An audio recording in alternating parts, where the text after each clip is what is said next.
Hi hello ಎಲ್ಲರಿಗೂ ನಮಸ್ಕಾರ friends, welcome back to my YouTube channel Spoorthi academy. ಈ ತರಗತಿಯಲ್ಲಿ ನಾವು ಜನವರಿ 2024ರಲ್ಲಿ ನಡೆಯುವಂಥ ಸಿಟೆಟ್ ಪರೀಕ್ಷೆ ಹಾಗೂ ನಮಗೆ ಮುಂಬರುವ ಕರ್ನಾಟಕ TET ಪರೀಕ್ಷೆಗೆ ಹೆಲ್ಪ್ ಆಗುವಂಥ ಲ್ಯಾಂಗ್ವೇಜ್ 1 ಕನ್ನಡ ಹಾಗೂ ಲ್ಯಾಂಗ್ವೇಜ್ 2 ಕನ್ನಡದಲ್ಲಿ ಬರುವಂಥ ಸಿಟೆಟ್ ಪರೀಕ್ಷೆಯ ಪ್ರಶ್ನೆಗಳು ಯಾವ ರೀತಿಯಾಗಿ ಕ್ವಶನ್ಸ್ ಕೇಳಿದ್ದಾರೆ ಅಂತ ನಾವು ಇಂದಿನ ತರಗತಿಯಲ್ಲಿ ನೋಡ್ಕೊಳ್ಳೋಣ. ಈಗಾಗಲೇ ನಾವು ಪಾರ್ಟ್ 1 ತರಗತಿಯಲ್ಲಿ ಸಿಟೆಟ್ ಕ್ವಶನ್ ಪೇಪರ್ 91ನೇ ಪ್ರಶ್ನೆಯಿಂದ ಹಿಡಿದು 110ನೇ ಪ್ರಶ್ನೆಗಳವರೆಗೆ ಎಲ್ಲ ಪ್ರಶ್ನೆಗಳು ನಾವು ಈಗಾಗಲೇ ಉತ್ತರಿಸಿದ್ದೀವಿ. ಈ ಎಲ್ಲ ಪ್ಯಾಸೇಜ್ ಮೇಲೆ ಇರುವಂಥ ಕ್ವಶನ್ಸ್ಗಳನ್ನು ನಾವು ಈಗಾಗಲೇ ಬಿಡಿಸಿದ್ದೀವಿ. ನೆಕ್ಸ್ಟ್ 11ನೇ ಪ್ರಶ್ನೆಯನ್ನು ನಾವು ಇಂದಿನ ತರಗತಿಯಲ್ಲಿ ಪ್ರಾರಂಭಿಸೋಣ. ಪಾರ್ಟ್ 1 ತರಗತಿಯ ಲಿಂಕ್ ನಾನು ಡಿಸ್ಕ್ರಿಪ್ಷನ್ ಬಾಕ್ಸ್ನಲ್ಲಿ ಕೊಟ್ಟಿರುತ್ತೇನೆ. ಹಾಗೂ ಸಿಟೆಟ್ ಪರೀಕ್ಷೆ 20 ಆಗಸ್ಟ್ 2023ರಲ್ಲಿ ನಡೆದಂತಹ ಪೇಪರ್ 2 ಲ್ಯಾಂಗ್ವೇಜ್ 1 ಕನ್ನಡ ಹಾಗೂ ಲ್ಯಾಂಗ್ವೇಜ್ 2 ಕನ್ನಡ ಕ್ವಶನ್ ಪೇಪರ್ ಈಗಾಗಲೇ ನಾವು ಸ್ಫೂರ್ತಿ ಅಕಾಡೆಮಿ ಯೂಟ್ಯೂಬ್ ಚಾನಲ್ನಲ್ಲಿ ಅನಾಲಿಸಿಸ್ ಮಾಡಲಾಗಿದೆ ಫ್ರೆಂಡ್ಸ್. ಅದನ್ನು ಕೂಡ ನೀವು ನೋಡ್ಕೊಳ್ಬಹುದು. 2018ರಲ್ಲಿ ನಡೆದಂತಹ ಲ್ಯಾಂಗ್ವೇಜ್ 1 ಕನ್ನಡ ಹಾಗೂ ಲ್ಯಾಂಗ್ವೇಜ್ 2 ಕನ್ನಡ ಕ್ವಶನ್ ಪೇಪರ್ ಕೂಡ ಅನಾಲಿಸಿಸ್ ಮಾಡಲಾಗಿದೆ. ಅದನ್ನು ಕೂಡ ನೀವು ನೋಡ್ಕೊಳ್ಬಹುದು. ಸಿಟೆಟ್ ಪರೀಕ್ಷೆಯ ಎಲ್ಲ ಹಳೆಯ ಪ್ರಶ್ನೆ ಪತ್ರಿಕೆಗಳ ವಿಡಿಯೋಗಳ ಪ್ಲೇಲಿಸ್ಟ್ ಕೂಡ ಮಾಡಲಾಗಿದೆ ಫ್ರೆಂಡ್ಸ್. ಅಲ್ಲಿಂದ ನೀವು ಎಲ್ಲ ತರಗತಿಗಳು ಕೂಡ ವಾಚ್ ಮಾಡ್ಕೊಳ್ಬಹುದು. ಹಾಗಾದರೆ ಇಂದಿನ ಮೊಟ್ಟ ಮೊದಲ ಪ್ರಶ್ನೆ ನೋಡ್ಕೊಳ್ಳಿ. ಕಲಿಯುವವರ ಭಾಷಾ ಸಾಮರ್ಥ್ಯವನ್ನು ಪರೀಕ್ಷಿಸಲು ಶಿಕ್ಷಕಿಯು ಒಂದು ಪ್ರಶ್ನೆಯನ್ನು ಸಿದ್ಧಗೊಳಿಸುತ್ತಾಳೆ. ಒಂದು ಪ್ಯಾರಾಗ್ರಾಫ್ನಲ್ಲಿ 5ನೇ ಪದವನ್ನು ಅವಳು ತೆಗೆದುಹಾಕಿ ಕಲಿಯುವವರಿಗೆ ತಪ್ಪಿ ಹೋದ ಪದಗಳನ್ನು ಜೋಡಿಸುವಂತೆ ಹೇಳುತ್ತಾಳೆ. ಈ ಪರೀಕ್ಷಾ ವಿಧಾನವನ್ನು ಏನೆಂದು ಕರೆಯುತ್ತಾರೆ ಅಂತ ಕೇಳ್ತಾ ಇದ್ದಾರೆ. ಶಿಕ್ಷಕಿ ಅಥವಾ ಟೀಚರ್ ಏನು ಮಾಡ್ತಾ ಇದ್ದಾರೆ ಅಂತಂದರೆ, ಒಂದು ಪ್ಯಾರಾಗ್ರಾಫ್ ಇದೆ. ಆ ಪ್ಯಾರಾಗ್ರಾಫ್ನಲ್ಲಿರುವಂಥ ಕೆಲವು ಶಬ್ದಗಳು, ಕೆಲವು ಪದಗಳನ್ನು ತೆಗೆದು ಹಾಕಿದ್ದಾರೆ. ಅಲ್ಲಿ ತಪ್ಪಿ ಹೋದ ಅಂತಂದರೆ ಬಿಟ್ಟ ಸ್ಥಳ ಯಾವ ರೀತಿ ಬಿಡಿಸ್ತೀವಲ್ವಾ ಫ್ರೆಂಡ್ಸ್, ಅದಕ್ಕೆ ಏನಂತ ಕರೀತಾರೆ ಅಂತ ಕೇಳಿದರೆ, ಸೊ ಇದಕ್ಕೆ ಸರಿಯಾದಂಥ ಉತ್ತರ ಅಂತಂದರೆ ಕ್ಲೋಸ್ ಪರೀಕ್ಷೆ ಅಥವಾ ಖಾಲಿ ಜಾಗದಲ್ಲಿ ಸರಿಯಾದ ಪದವನ್ನು ಹಾಕುವುದರ ಮೂಲಕ ಆ ಪ್ಯಾರಾಗ್ರಾಫನ್ನು ನಾವು ಫಿಲ್ ಮಾಡ್ಬೋದು. ಖಾಲಿ ಜಾಗವನ್ನು ಸರಿಯಾದ ಪದದಿಂದ ತುಂಬುವುದರ ಮೂಲಕ ನಾವು ಆ ಜಾಗವನ್ನು ಕ್ಲೋಸ್ ಪರೀಕ್ಷೆ ಅಥವಾ ಕ್ಲೋಸ್ ಟೆಸ್ಟ್ ಅಂತ ಕೂಡ ಕರೀತಾರೆ. ಸೊ ಇದಕ್ಕೆ ಸರಿಯಾದಂಥ ಉತ್ತರ ಆಪ್ಷನ್ ನಂಬರ್ 4 ಆಗಿದೆ.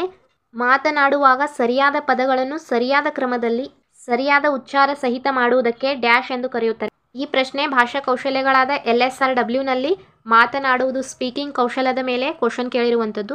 ಮಾತನಾಡುವಾಗ ಸರಿಯಾದ ಪದಗಳನ್ನು ಸರಿಯಾದ ಕ್ರಮದಲ್ಲಿ ಸರಿಯಾದ ಉಚ್ಚಾರ ಸಹಿತ ಮಾತನಾಡುವುದಕ್ಕೆ ಏನಂತ ಕರೀತಾರೆ ಅಂತಂದರೆ ಮಾತನಾಡುವ ರೀತಿ ಅಂತ ಕರೀತಾರೆ. 113 ಕ್ವಶನ್ ನೋಡ್ಕೊಳ್ಳಿ. ಕಲಿಸುವ ಸಾಧನವಾಗಿ ಕಥೆಯನ್ನು ಹೇಳುವುದನ್ನು ಇದಕ್ಕಾಗಿ ಉಪಯೋಗಿಸುತ್ತಾರೆ. ಕಲಿಸುವ ಸಾಧನ ಅಥವಾ ಟೀಚಿಂಗ್ ಮಟೀರಿಯಲ್ ಆಗಿ ನಾವು ಏನು ಬಳಸ್ತಾ ಇದ್ದೀವಿ? ಕತೆ ಮಕ್ಕಳನ್ನು ಕೇಳುವ ಕ್ರಿಯೆಯಲ್ಲಿ ತೊಡಗಿಸಲು ಓನ್ಲಿ ಕೇಳಲು ಕತೆ ಹೇಳ್ತೀವಾ? ನೆಕ್ಸ್ಟ್ ಆಪ್ಷನ್ ನೋಡ್ಕೊಳ್ಳಿ. ಮಕ್ಕಳ ಮಾತಿನ ಕೌಶಲ್ಯವನ್ನು ಹೆಚ್ಚಿಸಲು ಕತೆ ಕೇಳ್ತಾ ಇದ್ದಾರೆ, ಅವರು ಮಾತುಗಳನ್ನು ಆಡ್ತಾ ಇಲ್ಲ. ನೆಕ್ಸ್ಟ್ ತರಗತಿಯಲ್ಲಿ ಶಿಸ್ತನ್ನು ಉಳಿಸಿಕೊಳ್ಳಲು. ಈ 3 ಆಪ್ಷನ್ಗಳು ನಾವು ಎಲಿಮಿನೇಟ್ ಮಾಡುವುದರ ಮೂಲಕ ಸರಿಯಾದಂಥ ಉತ್ತರವನ್ನು ನಾವು ಹುಡುಕಬಹುದು. ಭಾಷಿಕ ಮತ್ತು ಸಾಹಿತ್ಯ ಕೌಶಲ್ಯ ಅಥವಾ ಸ್ಕಿಲ್ಗಳನ್ನು ಕತೆ ಹೇಳುವುದರ ಮೂಲಕ ಮಕ್ಕಳಲ್ಲಿ ಬೆಳೆಸಬಹುದು. ನೆಕ್ಸ್ಟ್ ಕ್ವಶನ್ ನೋಡ್ಕೊಳ್ಳೋಣ. 114 ಕ್ವಶನ್ ನೋಡ್ಕೊಳ್ಬಹುದು. ಸಂದರ್ಭದಲ್ಲಿ ವ್ಯಾಕರಣ ಎಂದರೆ ಏನು ಅಂತ ಕೇಳ್ತಾ ಇದ್ದಾರೆ. ಸಂದರ್ಭದಲ್ಲಿ ವ್ಯಾಕರಣ ಅಂತ ಕೂಡ ಕ್ವಶನ್ ಕೇಳ್ಬೋದು, ಅಥವಾ ಕ್ರಿಯಾತ್ಮಕ ವ್ಯಾಕರಣ ಅಂದರೆ ಏನು ಅಂತ ಕೂಡ ಕ್ವಶನ್ ಕೇಳ್ಬೋದು. ಸೊ ಇದಕ್ಕೆ ಸರಿಯಾದಂಥ ಉತ್ತರ ಅಂತಂದರೆ, ಯಾವುದರಲ್ಲಿ ಆಕೃತಿಯನ್ನು ಗುರುತಿಸುತ್ತಾ ಸಾಂದರ್ಭಿಕವಾಗಿ ಕಲಿಯಬಲ್ಲೆವೋ ಅಂಥ ಸಹಜ ಭಾಷೆಯ ಉದಾಹರಣೆಗಳ ಮೂಲಕ ಕಲಿಯುವುದು ಸಂದರ್ಭದಲ್ಲಿ ವ್ಯಾಕರಣ ಅಥವಾ ಸಾಂದರ್ಭಿಕ ವ್ಯಾಕರಣ ಅಥವಾ ಕ್ರಿಯಾತ್ಮಕ ವ್ಯಾಕರಣ ಅಂತ ಕೂಡ ಕರೀತಾರೆ. ಸಂದರ್ಭದಲ್ಲಿ ವ್ಯಾಕರಣ ಅಂತ ಬಂತು ಅಂತಂದರೆ ಸಾಂದರ್ಭಿಕವಾಗಿ ಅಂತ ಇದು ಒಂದು ನಾವು ಪ್ಲಸ್ ಪಾಯಿಂಟ ನೆನ್ಪಿಟ್ಕೊಳ್ಳೇಬೇಕು. ಪಾಸಿಟಿವ್ ವರ್ಡ್ ಇದು. ಸಂದರ್ಭದಲ್ಲಿ ವ್ಯಾಕರಣ ಅಂತಂದರೆ ಫಾರ್ ಎಕ್ಸಾಂಪಲ್ ಆಗಿ ನಾವು ತರಗತಿಯಲ್ಲಿ ಪಾಠ ಮಾಡ್ತಾ ಇದ್ದೀವಿ ಅಂತ ತಿಳ್ಕೊಳ್ಳಿ. ಪಾಠದಲ್ಲಿ ವ್ಯಾಕರಣಕ್ಕೆ ಸಂಬಂಧಿಸಿದಂಥ ಕೆಲವು ವರ್ಡ್ಸ್ಗಳು, ಕೆಲವು ಪದಗಳು ಬರ್ತವೆ ಫ್ರೆಂಡ್ಸ್. ವಿಭಕ್ತಿ ಪ್ರತ್ಯಯಗಳಾಗಲಿ, ಸಂಧಿಗಳಾಗಲಿ ಅಥವಾ ಸಮಾಸಗಳಾಗಲಿ, ಅಂಥ ವರ್ಡ್ಸ್ಗಳು ಬಂತು ಅಂತಂದರೆ ಮಕ್ಕಳಿಗೆ ಇವುಗಳಿಗೆ ವಿಭಕ್ತಿ ಪ್ರತ್ಯಯಗಳು ಅಂತ ಕರೀತಾರೆ, ಇವುಗಳಿಗೆ ಸಮಾಸಗಳು ಅಂತ ಕರೀತಾರೆ, ಇವುಗಳಿಗೆ ಸಂಧಿಗಳು ಅಂತ ಕರೀತಾರೆ ಅಂತ ಉದಾಹರಣೆಗಳು ಕೊಡುವುದರ ಮೂಲಕ ಮಕ್ಕಳಿಗೆ ಸಂದರ್ಭಕ್ಕೆ ತಕ್ಕಂತೆ ತಿಳಿಸಿ ಹೇಳುವುದಕ್ಕೆ ಏನಂತ ಕರೀತಾರೆ? ಸಂದರ್ಭದಲ್ಲಿ ವ್ಯಾಕರಣ ಅಂತ ಕರೀತಾರೆ. ಹಾಗಾದರೆ ನೆಕ್ಸ್ಟ್ ಕ್ವಶನ್ ನೋಡ್ಕೊಳ್ಳೋಣ ಫ್ರೆಂಡ್ಸ್. ಈ ಕೆಳಗಿನವುಗಳಲ್ಲಿ ಯಾವುದು ಅಭ್ಯಾಸ ಕೌಶಲ್ಯ ಅಲ್ಲದ್ದು ಅಂತ ಕೇಳ್ತಾ ಇದ್ದಾರೆ. ಉಪನ್ಯಾಸ ಸಂದರ್ಭದಲ್ಲಿ ಟಿಪ್ಪಣಿ ಮಾಡುವುದು ಒಂದು ಅಭ್ಯಾಸ ಕೌಶಲ್ಯವಾಗಿರುವಂಥದ್ದು. ಅಲ್ಲದ್ದು ನೆಗೆಟಿವ್, ನಾಟ್ ರಿಲೇಟೆಡ್ ಕೇಳಿದರೆ, ಸೊ ಇದು ಪಾಸಿಟಿವ್ ಆಗಿದೆ. ಹಾಗಾದರೆ ಇದು ರಾಂಗ್ ಆಗುತ್ತದೆ. ಓದುವಾಗ ಟಿಪ್ಪಣಿ ಮಾಡುವಂಥದ್ದು ಇದು ಕೂಡ ಒಂದು ಅಭ್ಯಾಸ ಕೌಶಲ್ಯವಾಗಿದೆ. ಹಾಗಾದರೆ ಇದು ರಾಂಗ್ ಆಗುತ್ತದೆ. ಸಾರಲೇಖವನ್ನು ಬರೆಯುವುದು ಇದು ಕೂಡ ಒಂದು ಅಭ್ಯಾಸ ಕೌಶಲ್ಯವಾಗಿದೆ. ಹಾಗಾದರೆ ಉಳಿದಿರುವಂಥದ್ದು ಆಪ್ಷನ್ ನಂಬರ್ 4, ಒಂದು ಘಟನೆಗೆ ಉದ್ದೇಶ ಟಿಪ್ಪಣಿಯನ್ನು ಬರೆಯುವುದು ಒಂದು ಅಭ್ಯಾಸ ಕೌಶಲ್ಯ ಅಲ್ಲದ್ದು. ಈ 3 ಆಪ್ಷನ್ಗಳು ಪಾಸಿಟಿವ್ ಆಗಿವೆ, ಹಾಗಾಗಿ ಇದಕ್ಕೆ ರಾಂಗ್ ಆಗಿವೆ. ನಮಗೆ ಕೇಳಿರುವಂಥದ್ದು ಅಲ್ಲ ಅಥವಾ ನಾಟ್ ರಿಲೇಟೆಡ್ ಆಗಿ ಕೇಳಿರುವಂಥದ್ದು. ಸೊ ಹಾಗಾಗಿ ಆಪ್ಷನ್ ನಂಬರ್ 4 ಸರಿಯಾದಂಥ ಉತ್ತರವಾಗಿದೆ. ನೆಕ್ಸ್ಟ್ 116 ಕ್ವಶನ್ ನೋಡ್ಕೊಳ್ಳೋಣ. ಪಠ್ಯಪುಸ್ತಕ ಬರಹಗಾರರು ಯಾವಾಗಲೂ ಬರಹಗಾರರ ಪಠ್ಯಗಳನ್ನು, ಕವನಗಳನ್ನು ಮತ್ತು ಬರಹಗಳನ್ನು ಬಳಸಿಕೊಳ್ಳುತ್ತಾರೆ ಮತ್ತು ಸುದ್ದಿ ಪತ್ರಿಕೆಗಳಿಂದ, ಮ್ಯಾಗಝಿನ್ಗಳಿಂದ ಮೂಲ ಬರಹಗಳನ್ನು ಬಳಸಿಕೊಳ್ಳುತ್ತಾರೆ. ಏಕೆ ಅಂತ. ಪಠ್ಯಪುಸ್ತಕ ಬರಹಗಾರರು ಅಂತಂದರೆ ಯಾರು ಫ್ರೆಂಡ್ಸ್? ಆಥರ್, ಕವಿಗಳು, ಲೇಖಕರು. ಅವರು ಒಂದು ಪುಸ್ತಕ ಬರೆಯುವಾಗ ಬರಹಗಾರರು ಏನು ಮಾಡ್ತಾರೆ? ಕವನಗಳನ್ನು ಮತ್ತು ಬರಹಗಳನ್ನು ಬಳಸ್ಕೊಳ್ತಾರೆ. ಇನ್ನೊಬ್ಬ ಆಥರ್ಗಳ ಕವನ, ಬರಹಗಳನ್ನು ಬಳಸ್ಕೊಳ್ಳುವುದರ ಮೂಲಕ ಹಾಗೂ ಸುದ್ದಿ ಪತ್ರಿಕೆಗಳಲ್ಲಿ ಕರೆಂಟ್ ಅಫೇರ್ಸ್ ಅಥವಾ ದಿನನಿತ್ಯ ಜೀವನದಲ್ಲಿ ಬರುವಂಥ ಮ್ಯಾಗಝಿನ್ಗಳು, ಸುದ್ದಿ ಪತ್ರಿಕೆಗಳು, ದಿನಪತ್ರಿಕೆಗಳಲ್ಲಿ ಬರುವಂಥ ಕೆಲವು ಸುದ್ದಿಗಳು ಹಾಗೂ ಮ್ಯಾಗಝಿನ್ಗಳಲ್ಲಿ ಬರುವಂಥ ಕೆಲವು ಸುದ್ದಿಗಳನ್ನು ಬರಹದಲ್ಲಿ ಬಳಸ್ಕೊಳ್ತಾರೆ ಅಂತ. ನೈಜವಾಗಿರುವಂತಹ ಸುದ್ದಿಗಳು, ಬರಹಗಳು ಬರಹಗಾರರಿಗೆ ಸಿಗುವಂಥದ್ದು. ಅದಕ್ಕಾಗಿಯೇ ಅಥೆಂಟಿಕ್ ಆಗಿರುವಂತಹ ರಿಸೋರ್ಸ್ಗಳನ್ನು ಪಠ್ಯಪುಸ್ತಕ ಬರೆಯುವ ಕವಿಗಳು, ಲೇಖಕರು, ಆಥರ್ಸ್ಗಳು ಬಳಸಿಕೊಳ್ಳುತ್ತಾರೆ. ಅಥೆಂಟಿಕ್ ರಿಸೋರ್ಸ್ ಅಂತ ಇಂಗ್ಲೀಷ್ನಲ್ಲಿಯೂ ಕೂಡ ಆಲ್ರೆಡಿ ಕ್ವಶನ್ ಕೂಡ ಆಗಿದೆ ಫ್ರೆಂಡ್ಸ್. ಇದು ಇಂಪಾರ್ಟೆಂಟ್ ಆಗಿರುವಂಥದ್ದು, ಅದನ್ನು ಕೂಡ ನೀವು ನೋಡ್ಕೊಳ್ಳೇಬೇಕು. ನೆಕ್ಸ್ಟ್ 117 ಕ್ವಶನ್ ನೋಡ್ಕೊಳ್ಳಿ. ಈ ಕೆಳಗಿನದು ಯಾವ ಕಾರ್ಯ? ಒಂದು ಕಾರ್ಯ ಕೊಟ್ಟಿದ್ದಾರೆ, ಯಾವ ಕಾರ್ಯವಾಗಿದೆ ಅಂತ ನೋಡ್ಕೊಳ್ಳಿ. ಅಧ್ಯಾಪಿಕೆಯು ಪಠ್ಯವನ್ನು ತನ್ನ ಸ್ಥಳದಲ್ಲೇ ಓದುತ್ತಾಳೆ ಮತ್ತು ಕಲಿಯುವವರು ಗುಂಪಿನಲ್ಲಿ ಮುಖ್ಯಾಂಶಗಳನ್ನು ಬರೆದುಕೊಳ್ಳುತ್ತಾರೆ ಮತ್ತು ಪಠ್ಯವನ್ನು ಪುನರ್ರಚಿಸುತ್ತಾರೆ. ಅಧ್ಯಾಪಿಕೆ ಅಥವಾ ಟೀಚರ್ ಏನು ಮಾಡ್ತಾ ಇದ್ದಾರೆ? ಒಂದು ಸ್ಥಳದಲ್ಲಿ ನಿಂತ್ಕೊಂಡು ಒಂದು ಪಠ್ಯವನ್ನು ಓದ್ತಾ ಇದ್ದಾರೆ. ಕಲಿಯುವವರು ಅಂತಂದರೆ ಮಕ್ಕಳು, ವಿದ್ಯಾರ್ಥಿಗಳು ಗುಂಪಿನಲ್ಲಿ ಹೆಡ್ಡಿಂಗ್ಸ್, ಮೇನ್ ಪಾಯಿಂಟ್ಸ್ಗಳನ್ನು ಬರ್ಕೊಳ್ತಾ ಇದ್ದಾರೆ. ಬರ್ಕೊಂಡು ಅದಕ್ಕೆ ಪುನರ್ರಚನೆ ಮಾಡ್ತಾ ಇದ್ದಾರೆ.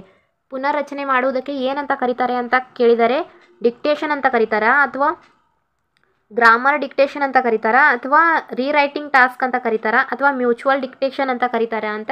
ಸೊ ಇದಕ್ಕೆ ಸರಿಯಾದಂಥ ಉತ್ತರ ಅಂತಂದರೆ ವ್ಯಾಕರಣ ಶ್ರುತಲೇಖನ ಅಥವಾ ಗ್ರಾಮರ್ ಡಿಕ್ಟೇಷನ್ ಅಂತ ಹೇಳ್ಬೋದು. ಇವೆಲ್ಲವುಗಳು ಗೌರ್ಮೆಂಟ್ ಕೀ ಆನ್ಸರ್ಗಳಾಗಿವೆ ಫ್ರೆಂಡ್ಸ್. ನೆಕ್ಸ್ಟ್ 118 ಕ್ವಶನ್ ನೋಡ್ಕೊಳ್ಳಿ. ಪ್ರಥಮ ಭಾಷೆಯ ಬೆಳವಣಿಗೆಯನ್ನು ಸಾಮಾನ್ಯವಾಗಿ ಹೀಗೆ ತಿಳಿಯಲಾಗುತ್ತದೆ. ಏನು ಕೊಟ್ಟಿದ್ದಾರೆ ನೋಡ್ಕೊಳ್ಳಿ. ಪ್ರಥಮ ಭಾಷೆ ಯಾವ ರೀತಿಯಾಗಿ ಕಲಿತೀವಿ ನಾವು? ಸಹಜವಾಗಿ ಕಲಿಯುವಂಥದ್ದು, ಅರ್ಜನೆಯ ಮೂಲಕ, ಭಾಷಾ ಅರ್ಜನೆಯ ಮೂಲಕ. ಭಾಷಾ ಅರ್ಜನೆಗೆ ಏನಂತ ಕರೀತಾರೆ ಇಂಗ್ಲೀಷ್ನಲ್ಲಿ? ಆಕ್ವಿಜೇಷನ್ ಅಂತ ಕರೀತಾರೆ. ಆಕ್ವಿಜೇಷನ್, ಲ್ಯಾಂಗ್ವೇಜ್ ಆಕ್ವಿಜೇಷನ್ ಅಂತ ಯಾರಿಗೆ ಗೊತ್ತಿರುತ್ತದೆ ಫ್ರೆಂಡ್ಸ್? ನಾವು ಈಸಿಯಾಗಿ ಐಡೆಂಟಿಫೈ ಮಾಡ್ಬೋದು ಆನ್ಸರ್. ಸೊ ಇದಕ್ಕೆ ಸರಿಯಾದಂಥ ಉತ್ತರ ಅಂತಂದರೆ ಅಂತಸ್ಥಗೊಳಿಸುವಿಕೆ ಅಥವಾ ಲ್ಯಾಂಗ್ವೇಜ್ ಆಕ್ವಿಜೇಷನ್ ಮೂಲಕ ಪ್ರಥಮ ಭಾಷೆಯನ್ನು ನಾವು ಸಾಮಾನ್ಯವಾಗಿ ಸಹಜವಾಗಿ ಕಲಿಯಬಹುದು. ಪ್ರಥಮ ಭಾಷೆ ಅಂತಂದರೆ ನಮ್ಮ ಫಸ್ಟ್ ಲ್ಯಾಂಗ್ವೇಜ್, ನಮ್ಮ ಮಾತೃಭಾಷೆ ಯಾವ ರೀತಿಯಾಗಿ ಕಲಿತೀವಿ ಫ್ರೆಂಡ್ಸ್? ನಾವು ಯಾವುದೇ ಎಫರ್ಟ್ ಹಾಕೋದಿಲ್ಲ. ನಮ್ಮ ಸುತ್ತಮುತ್ತಲಿನ ಪರಿಸರದಲ್ಲಿ, ನಮ್ಮ ಪರಿವಾರದಲ್ಲಿರುವಂತಹ ನಮ್ಮ ಕುಟುಂಬಸ್ಥರ ಜೊತೆಗೆ, ನಮ್ಮ ತಂದೆ ತಾಯಿ, ಅಕ್ಕ, ಅಣ್ಣ, ತಮ್ಮಂದಿರ ಮೂಲಕ ಸಹಜವಾಗಿ ಒಂದು ಹುಟ್ಟಿದ ಮಗು ಸಹಜವಾಗಿ ತನ್ನ ಸುತ್ತಮುತ್ತಲಿನ ಪರಿಸರದಿಂದ ಭಾಷೆ ತನ್ನಿಂದ ತಾನೇ ಕಲ್ಕೊಳ್ತದೆ. ಯಾವುದೇ ಒಂದು ಎಫರ್ಟ್ ಹಾಕುವುದಿಲ್ಲ, ಯಾವುದೇ ಒಂದು ರೂಲ್ಸ್ ಮೂಲಕ ಕಲಿಯುವುದಿಲ್ಲ. ಯಾರು ಅಲ್ಲಿ ಶಿಕ್ಷಕರು ಇರುವುದಿಲ್ಲ ಕಲಿಸಲಿಕ್ಕೆ, ಯಾವುದೇ ಒಂದು ಗ್ರಾಮರ್ ಅಥವಾ ಪಠ್ಯಪುಸ್ತಕ ಇರುವುದಿಲ್ಲ. ಪ್ರಥಮ ಭಾಷೆ ಯಾವ ರೀತಿಯಾಗಿ ಕಲಿತೀವಿ ನಾವು? ಅಂತಸ್ಥಗೊಳಿಸ್ಕೋತೀವಿ ಅಥವಾ ಸಹಜವಾಗಿ ಕಲಿತೀವಿ. ಆಕ್ವಿಜೇಷನ್ ಮೂಲಕ ಭಾಷಾ ಅರ್ಜನೆ, ಗ್ರಹಿಕೆ ಮಾಡಿಕೊಳ್ಳುವುದರ ಮೂಲಕ ಫಸ್ಟ್ ಲ್ಯಾಂಗ್ವೇಜ್ ಕಲಿತೀವಿ. ಅದೇ ರೀತಿ ನಮ್ಮ ಮಾತೃಭಾಷೆ ಬಿಟ್ಟು ಬೇರೆ ಭಾಷೆ ಕಲಿಬೇಕು ಅಂತಂದರೆ ಸೆಕೆಂಡ್ ಲ್ಯಾಂಗ್ವೇಜ್ ಇಂಗ್ಲೀಷ್ ಕಲಿಬೇಕು ಅಂತ ತಿಳ್ಕೊಳ್ಳಿ. ಇಂಗ್ಲೀಷ್ ಹೇಗೆ ಕಲಿತೀವಿ? ಯಾರಾದರೂ ನಮಗೆ ಟೀಚರ್ಸ್ ಹೇಳ್ಕೊಡ್ಬೇಕು ಅಥವಾ ಗ್ರಾಮರ್ ಮೂಲಕ, ರೂಲ್ಸ್ ಮೂಲಕ ಲರ್ನ್ ಮಾಡ್ತೀವಿ. ಸೆಕೆಂಡ್ ಲ್ಯಾಂಗ್ವೇಜ್ ಏನು ಮಾಡ್ತೀವಿ? ಲರ್ನ್ ಮಾಡ್ತೀವಿ. ಸೊ ಅದಕ್ಕೆ ಲರ್ನ್ ಮಾಡುವುದು ಸೆಕೆಂಡ್ ಲ್ಯಾಂಗ್ವೇಜ್ ಅಥವಾ ದ್ವಿತೀಯ ಭಾಷೆ ಅಂತ ಬಂತು ಅಂತಂದರೆ ಲ್ಯಾಂಗ್ವೇಜ್ ಲರ್ನಿಂಗ್ ಅಂತ ಕರಿಬಹುದು. ಲ್ಯಾಂಗ್ವೇಜ್ ಅಕ್ವಿಜೇಷನ್ ಎನ್ನುವುದು ನಾಮ್ ಚಾಮ್ಸ್ಕಿರವರು ಒಂದು ಮಗು ಹುಟ್ಟಿನಿಂದ ಜನ್ಮದತ್ತವಾಗಿ ಲ್ಯಾಂಗ್ವೇಜ್ ಅಕ್ವೈರ್ ಮಾಡುವ, ಲ್ಯಾಂಗ್ವೇಜ್ ಅಕ್ವಿಜೇಷನ್ ಅರ್ಜನೆ ಮಾಡುವಂಥ ಸಾಮರ್ಥ್ಯವನ್ನು ಹೊಂದಿದೆ ಅಂತ ನಾಮ್ ಚಾಮ್ಸ್ಕಿ ಅವರು ಹೇಳಿದ್ದಾರೆ ಫ್ರೆಂಡ್ಸ್. ಅಂತಸ್ಥಗೊಳಿಸುವಿಕೆ ಅಥವಾ ಲ್ಯಾಂಗ್ವೇಜ್ ಅಕ್ವಿಜೇಷನ್ ಮೇಲೆ ಈಗಾಗಲೇ ನಮ್ಮ ಕರ್ನಾಟಕ TETಯಲ್ಲಿ ಕೂಡ ಕ್ವಶನ್ ಆಗಿದೆ. ನಾಮ್ ಚಾಮ್ಸ್ಕಿ ಅವರು ಲ್ಯಾಂಗ್ವೇಜ್ ಅಕ್ವಿಜೇಷನ್ ಡಿವೈಸ್ ಲ್ಯಾಡ್ ಬಗ್ಗೆ ಕೂಡ ಹೇಳ್ಕೊಟ್ಟಿದ್ದಾರೆ. ನಾಮ್ ಚಾಮ್ಸ್ಕಿ ವೆರಿ ಇಂಪಾರ್ಟೆಂಟ್ ಆಗಿದ್ದಾರೆ. ಸೈಕಾಲಜಿ ಅಥವಾ CDPಯಲ್ಲಿ ಕೂಡ ಕ್ವಶನ್ ಕೂಡ ಈಗಾಗಲೇ ಕರ್ನಾಟಕ TET ಹಾಗೂ CTET ಅಲ್ಲಿ ಆಲ್ರೆಡಿ ಕ್ವಶನ್ ಕೂಡ ಆಗಿದೆ. ನೆಕ್ಸ್ಟ್ ಕ್ವಶನ್ ನೋಡ್ಕೊಳ್ಳೋಣ. ಕ್ವಶನ್ ನಂಬರ್ 119 ನೋಡ್ಕೊಳ್ಳಿ. ಮೊದಲ ತರಗತಿಯ ಭಿನ್ನ ಮಾತೃಭಾಷೆ ಇರುವ ಮಕ್ಕಳು ಕಲಿಯುವವರನ್ನು ಕ್ರಮವಾಗಿ ಎಲ್ಲ ಭಾಷೆಯಲ್ಲೂ ಶುಭಾಶಯಗಳನ್ನು ಒಬ್ಬರ ನಂತರ ಇನ್ನೊಬ್ಬರು ವಿನಿಮಯ ಮಾಡಿಕೊಳ್ಳಲು ಅಧ್ಯಾಪಿಕೆಯು ಹೇಳುತ್ತಾಳೆ. ಕಲಿಯುವ ಮಕ್ಕಳು ಪ್ರತಿದಿನವೂ ವಿಭಿನ್ನ ಭಾಷೆಯ ಕೆಲವು ಪದಗಳನ್ನು ಅರಿಯಲು ಪ್ರಯತ್ನಿಸುತ್ತಾರೆ. ಅಧ್ಯಾಪಿಕೆಯು ಯಾವ ಉಪಾಯವನ್ನು ಇಲ್ಲಿ ಬಳಸುತ್ತಿದ್ದಾಳೆ? ಈ ರೀತಿಯಾಗಿ ಮಾಡುವುದರಿಂದ ಅಧ್ಯಾಪಿಕೆ ಅಥವಾ ಟೀಚರ್ ಯಾವ ವಿಧಾನವನ್ನು, ಯಾವ ಉಪಾಯವನ್ನು ಬಳಸ್ತಾ ಇದ್ದಾರೆ? ಬೇರೆ ಬೇರೆ ಭಾಷೆಯನ್ನಾಡುವ ಮಕ್ಕಳು ಬೇರೆ ಬೇರೆ ಲ್ಯಾಂಗ್ವೇಜ್, ಕನ್ನಡ, ಹಿಂದಿ, ಇಂಗ್ಲೀಷ್, ತಮಿಳ್, ತೆಲುಗು, ಮಲಯಾಳಂ, ಇದೇ ರೀತಿಯಾಗಿ ಬೇರೆ ಬೇರೆ ಭಾಷೆಯಲ್ಲಿ ಬೇರೆ ಬೇರೆ ರೀತಿಯಾಗಿ ವರ್ಡ್ಸ್ಗಳು ಯೂಸ್ ಮಾಡ್ತಾರೆ.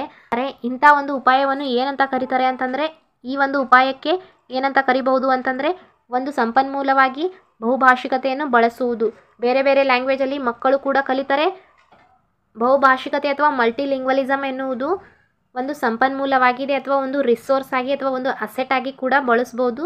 ನೆಕ್ಸ್ಟ್ ಕ್ವಶನ್ ನೋಡ್ಕೊಳ್ಳೋಣ. ಈ ತರಗತಿಯ ಕೊನೆಯ ಪ್ರಶ್ನೆ ನೋಡ್ಕೊಳ್ಳಿ. ಒಂದು ಭಾಷೆಯನ್ನು ಕಲಿಯುವವರಿಗೆ ಈ ರೀತಿಯಲ್ಲಿ ಪ್ರಾರಂಭಿಸುವುದು ಆದರ್ಶಮಯ ವಿಧಾನವಲ್ಲ. ಒಂದು ಭಾಷೆಯನ್ನು ಮಕ್ಕಳು ಕಲಿತಾ ಇದ್ದಾರೆ ಅಂತ ತಿಳ್ಕೊಳ್ಳಿ. ಕಲಿಯುವ ಮಕ್ಕಳಿಗೆ ಕಲಿಸ್ತಾ ಇದ್ದೀವಿ. ಆದರ್ಶಮಯವಾದ ವಿಧಾನ ಅಲ್ಲದ್ದು ಅಂತ ಕೇಳಿದರೆ ನಾಟ್ ರಿಲೇಟೆಡ್ ಅಂತ ಕೇಳಿದ್ದಾರೆ. ನಾಟ್ ರಿಲೇಟೆಡ್ ಆಗಿರುವಂಥ ಆಪ್ಷನ್ ಯಾವುದು ಅಂತ ಈ 4ರಲ್ಲಿ ನಾವು ಚಾಯ್ಸ್ ಮಾಡಬೇಕು. ಶಿಶುಪ್ರಾಸಗಳು ಹಾಗೂ ಹಾಡುಗಳ ಮೂಲಕ. ಶಿಶುಪ್ರಾಸಗಳು ಆದರ್ಶಮಯವಾಗಿರುವೆ. ಶಿಶುಪ್ರಾಸಗಳು ಅಂತಂದರೆ ರೈಮ್ಸ್ ಮೂಲಕ, ಹಾಡುಗಳ ಮೂಲಕ ಮಕ್ಕಳಿಗೆ ಕಲಿಸಿದರೆ ಮಕ್ಕಳು ಈಸಿಯಾಗಿ ಕಲಿತಾರೆ. ವಿಧಾನ ಅಲ್ಲದ್ದು ಅಂತ ಕೇಳಿದರೆ ಕ್ವಶನ್ ಏನು ಕೇಳಿದ್ದಾರೆ ಅಂತ ನಾವು ಒನ್ ಟೈಮ್ ನೋಡ್ಕೊಳ್ಳೇಬೇಕು. ಇದು ಆಪ್ಷನ್ ರಾಂಗ್ ಆಗುತ್ತದೆ. ನಮಗೆ ವಿಧಾನ ಅಲ್ಲದ್ದು ಕೇಳಿದರೆ ಇದು ವಿಧಾನವಾಗಿದೆ. ಪದಗಳು ಹಾಗೂ ಚಿಕ್ಕ ಚಿಕ್ಕ ವಾಕ್ಯಗಳು ಕೂಡ ಬಳಸುವುದು ಒಂದು ಭಾಷೆ ಕಲಿಯಲು ಆದರ್ಶಮಯವಾಗಿರುವಂಥದ್ದು. ಇದು ಕೂಡ ಆಪ್ಷನ್ ರಾಂಗ್ ಆಗುತ್ತದೆ. ನೆಕ್ಸ್ಟ್, ಮೌಖಿಕ ಮತ್ತು ಕೇಳುವುದನ್ನು ಬಳಸುವುದರ ಮೂಲಕ. ಮೌಖಿಕವಾಗಿ ಹೇಳ್ತಾ ಇದ್ದೀವಿ ಮತ್ತು ಕೇಳ್ತಾ ಇದ್ರೆ ಆಲಿಸ್ತಾ ಇದ್ದೀವಿ ಅಂತಂದರೆ ಅದರಿಂದ ಕೂಡ ಒಂದು ಭಾಷೆಯನ್ನು ನಾವು ಈಸಿಯಾಗಿ ಕಲಿಬೋದು. ಇವಾಗ ನಮಗೆ ಉಳಿದಿರುವಂಥದ್ದು ಆಪ್ಷನ್ ನಂಬರ್ 3 ಮಾತ್ರ. ಸೊ ಅದುವೇ ಇದಕ್ಕೆ ಸರಿಯಾದಂಥ ಉತ್ತರವಾಗಿದೆ. ನೆಕ್ಸ್ಟ್ ಮುಂಬರುವ ತರಗತಿಯಲ್ಲಿ ಇದೇ ರೀತಿಯಾಗಿರುವಂಥ ಹೊಸ ಕಂಟೆಂಟ್ ಭರಿತ ತರಗತಿಗಳನ್ನು ನಾನು ತರಲು ಬಯಸುತ್ತೇನೆ. ಈ ನನ್ನ ತರಗತಿ ನಿಮಗೆ ಇಷ್ಟವಾಗಿದ್ದರೆ ಒಂದು ಲೈಕ್ ಮಾಡಿ, ನಿಮ್ಮ ಆದಷ್ಟು ಫ್ರೆಂಡ್ಸ್ಗಳಿಗೂ ಕೂಡ ಶೇರ್ ಮಾಡೋದನ್ನು ಮರಿಬೇಡಿ. ತಪ್ಪದೇ ಸಬ್ಸ್ಕ್ರೈಬ್ ಮಾಡ್ಕೊಳ್ಳಿ. Thanks for watching video. Thank you.